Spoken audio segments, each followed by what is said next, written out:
अगर आप आचार्य प्रमोद कृष्णम को सुन रहे होंगे तो एक उन्होंने एक बड़ी अच्छी लाइन है उनकी, वैसे तो बहुत बड़ा गाना था लेकिन फिर भी एक लाइन ले रहा हूं। पीर पर्वत सी भारी है, जतन कोई बता जाओ, सांस थमने लगी, अब तो चले आओ चले आओ। यानी कि विपक्ष को कहीं ना कहीं एक संदेश भी है। अगर इस लाइन को आप थोड़ा सा और वृहत तरीके से देख लें तो वे कह रहे हैं कि यार बहुत हो गया, बहुत हो गया। और ऐसा नहीं है, आचार्य प्रमोद कृष्णम अपने आप में बड़े संत हैं, देश में एक जाना पहचाना नाम है। और यह भी बात है कि वो कांग्रेस के कट्टर समर्थक रहे हैं, कांग्रेस की तरफ से लगातार हर मुद्दे पर मुखर भी रहे हैं। तो ऐसे में अगर इतना वरिष्ठ संत अगर कोई बात कह रहा है तो उस पर भी जरा सा वार्तालाप होना चाहिए। अभी दोनों लोगों का आपने सुना, क्या लगता है रतन माथुर साहब की जो आचार्य प्रमोद कृष्णम की लाइन है, और कोई भी कांग्रेस के बड़े बड़े नेताओं ने आज तक भी उनके ऊपर कोई टिप्पणी, उनके ऊपर कोई कार्रवाई की बात, उनके ऊपर किसी भी तरीके का विरोधाभास या किसी भी प्रकार का कोई एक्शन आज तक भी नहीं लिया गया। यानी कि आचार्य प्रमोद कृष्णम की बातों में कहीं ना कहीं बहुत सारी चीजें सच्ची है, तभी उनके जो स्थितियां हैं वो सामने आपकी। इसे आप कैसे एक बार देखेंगे? कांग्रेस के अंदर ये बहुत समय से राम विरोधी लहर चल रही है। मतलब वो मानसिक रूप से अंदर से तैयार है, ऐसा कहते हैं कि हम उनके समर्थक हैं, पर बाद में कुछ दूसरी बात करके विरोध में आ जाते हैं। तो ये समय में प्रमोद कृष्णन जी का रवैया एकदम ठीक है। उन्होंने कहा कि भाई अगर हम लोग रामचंद्र जी के साथ जुड़े हुए हैं तो हमें उसका विरोध क्यों करना चाहिए।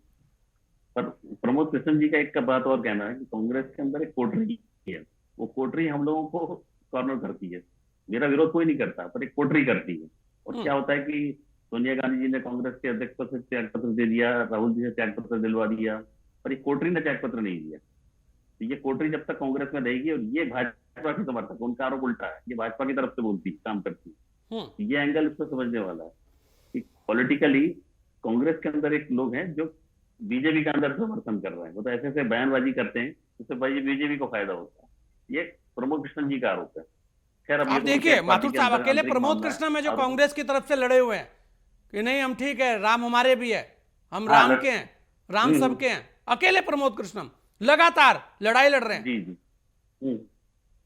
वो एकमात्र व्यक्ति है जो कांग्रेस में रामचंद्र जी की जय बोल रहे हैं। हाँ, बाकी लोग नहीं बोल पा रहे हैं। ये बात सही है। तो अब उसके जैसे बाद ये भी आप कितना बड़ा देखिए मुद्दा ना है कि माथुर साहब, रामचंद्र जी। उसके बाद भी देखिए केवल जी को आपत्ति है। केवल जी कह रहे हैं कि कुछ लोग हाँ यहाँ तो, अब आपके यहाँ से इतने बड़े संत अगर बयान दे रहे हैं, इतने बड़े संत अगर सामने खड़े हैं माथुर साहब, तो उसके बाद भी अगर कुछ बात है तो यानी कि कहीं ना कहीं फिर कहेगा ना आदमी तो संशय के बादल छाएंगे, फिर तो क्वेश्चन मार्क लगेगा माथुर साहब। हाँ, वो कल की पीठ के वो पीठाचार्य भी हैं प्रमोद कृष्णन जी। और कांग्रेस के अंदर एक संत होना चाहिए, तो होना चाहिए के नाम पर एक संत है इस समय में। अच्छा, यहाँ अब जैसे कांग्रेस के हमारे प्रवक्ता डिंगरा साहब ने ऐसा कहा कि हमको तीन इन्विटेशन आए हैं। तो ऐसा होता है कि अगर तीन इन्विटेशन है तो जगह भी तो छोटी है, अगर सारे लोग पहुंच जाएंगे तो जगह किधर बचेगी, एक बात है।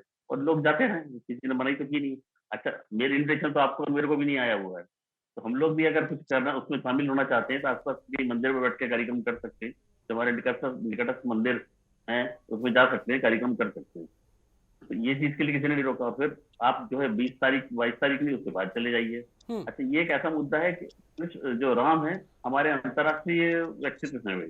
ऐसा नहीं कि भारत के अंदर राम की पूजा हो रही है, राम के जानने मानने वाले अंतर्राष्ट्रीय स्तर पर हैं। दक्षिण अमेरिका में लोग राम को जानते हैं, वेस्ट इंडीज में, सूरीनाम में, अफ्रीका के देशों में, पूर्व भारत के, एशिया के पूर्व में, भारत के पूर्वी दिशा में, भारत के पश्चिम दिशा में भी राम के बारे में सब जानते हैं। ऐसा नहीं कि राम कोई एक ऐसा चरित्र से कोई नहीं जानता। पर भारत में हम लोग जबरदस्ती क्यों राजनीतिक रूप से विवाद खड़ा कर रहे हैं, समझ में नहीं आता। तो ये नहीं होना चाहिए, ऐसा मेरा कहना है।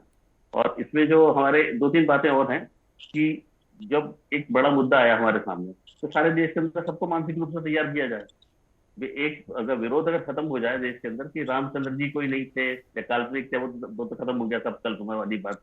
अब जब सिद्ध हो गया कि राम थे और राम एक आदर्श पुरुष थे, तो हम लोग उनको माने ना, क्यों नहीं मानते हम लोग। तो सारे देश के अंदर लोगों को भावना पैदा जाए, इससे वोट बैंक पे कोई असर पड़ेगा मुझे